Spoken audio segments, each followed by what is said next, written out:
Hi, welcome to Random Dudes Chillin' Reviews. My name is JJ Halo, and I think I know what I'm doing, but I won't hold you to that. Anyway, in today's episode, PSO2. 1, 2, let's go. Ah, yes, PSO2, also known as Phantasy Star Online 2, as the cool kids say it. I've been playing this game a lot, as in, a lot.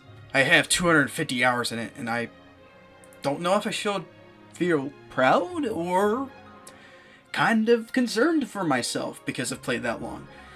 But I decided to tell people on the internet my experience because the best validation is that of a random stranger.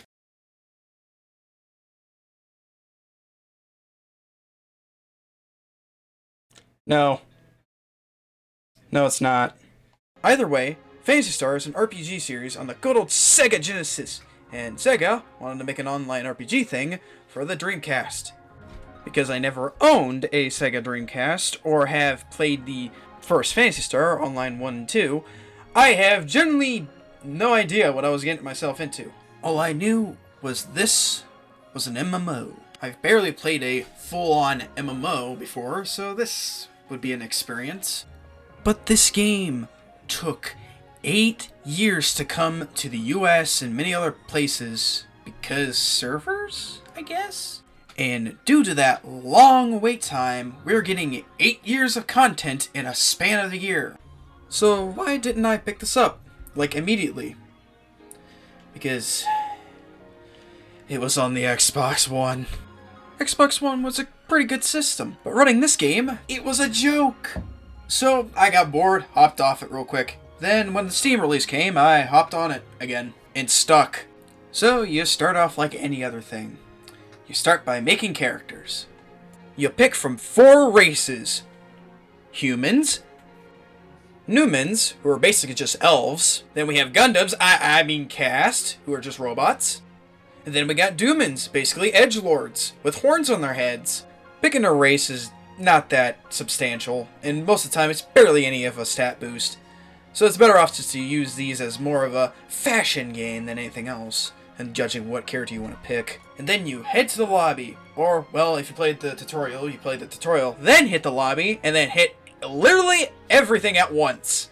Like a truck. Like, what the hell am I supposed to be doing? I get bombarded by this, I get bombarded by that, all I know is that I must kill. Objective complete. So let me explain in detail what you're supposed to really do in the beginning. First off, you actually gotta figure out what your class is. And that means actually playing all the classes. And then start leveling up those classes, and then looking up on Google what you're supposed to be doing. Besides the story, this is a very, very hard way to get people into the game if they're just bombarded by stuff immediately, and it was a big turnoff somewhat for me. But I managed to get through it, and now I'm here 250 hours in. So, some context. You're part of ARCs. Basically, a group who explores shit. And, you know, does here and holler, help people, yada yada yada. But, you see, that's not the only thing the ARCs do. Their actual main objective is to kill the Fall Spawn, who are just evil entities who wants to basically consume everything, including life, planets, baby planets, I don't know. Nefarious is kind of tricky with that in the plot. And the story is alright, but I swear I've seen something like this before with other creatures, like the Fall Spawn. I can't put my plate.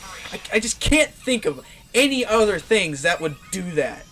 The story, however, is really long, and it was kind of a drag in the first bits of it. You do get a lot of rewards out of it, though, so it's worth it on your own. If you stuck around to like 50 hours to 100 hours, you pretty much understand what you're really supposed to do to level up and gain something. Like in-game, it's like whatever choice you can be. Like, you can be fashion, it could be just, you know, doing the story, or it could be just, you know, killing rappies. Oh god, no, I'm sorry, I'm killing all your family. Oh god, I'm so sorry. Don't kill me.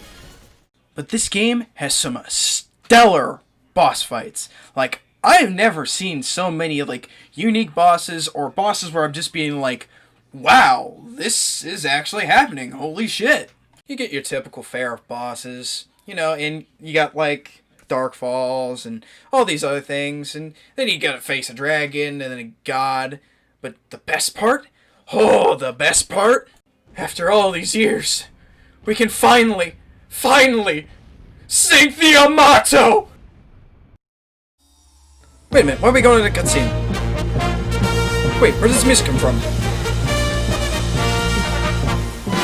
Holy shit.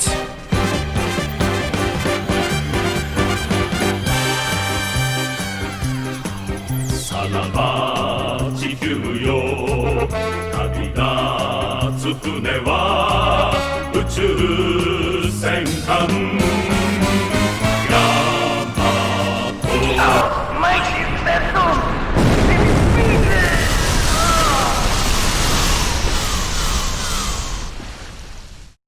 Besides the boss and the many other game aspects you have, there is one that really sold me to this game that I don't see other games really doing often.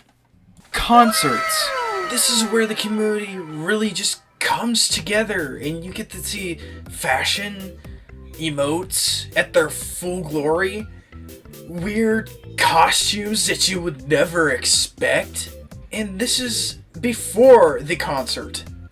During and after, it is crazy. Like, I remember a time right after a concert ended, where everyone was in the lobby, we all got in these rappy chairs and we all just started jumping in the middle. There was like a good amount of people, like I want to say 20 to 25, just jumping up and down. It was crazy.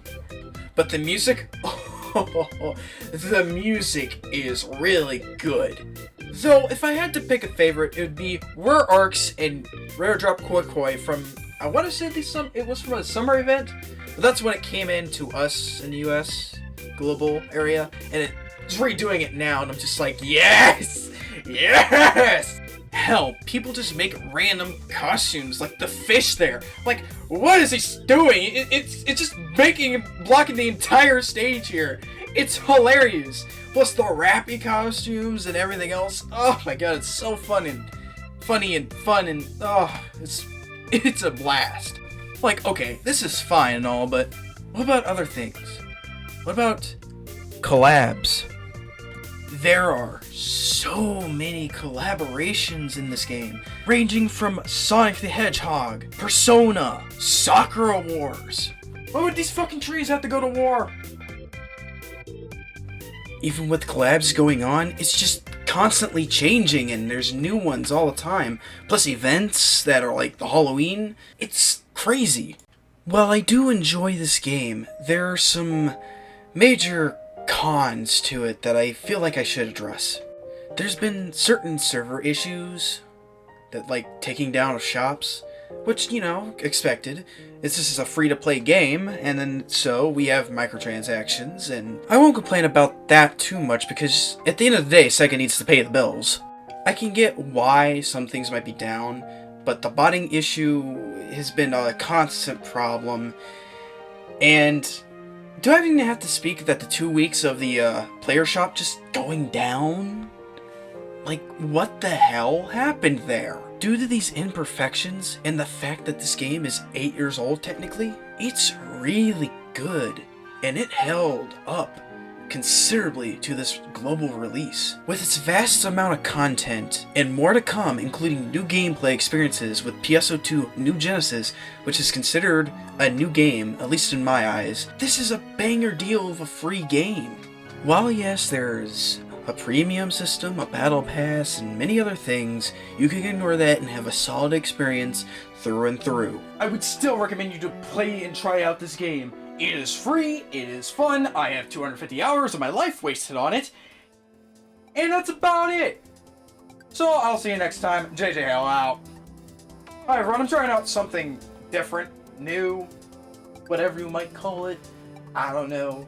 I'm trying to get better at editing and stuff, but I have been like kind of impasse with this because it's just like, man, I really like to do PSO2 videos that are not memes and clickbaity. But at the same point, I've been playing more on Twitch and enjoying all that, and you know, just doing this is just whatever I want to do it. I don't see this as business anyway. But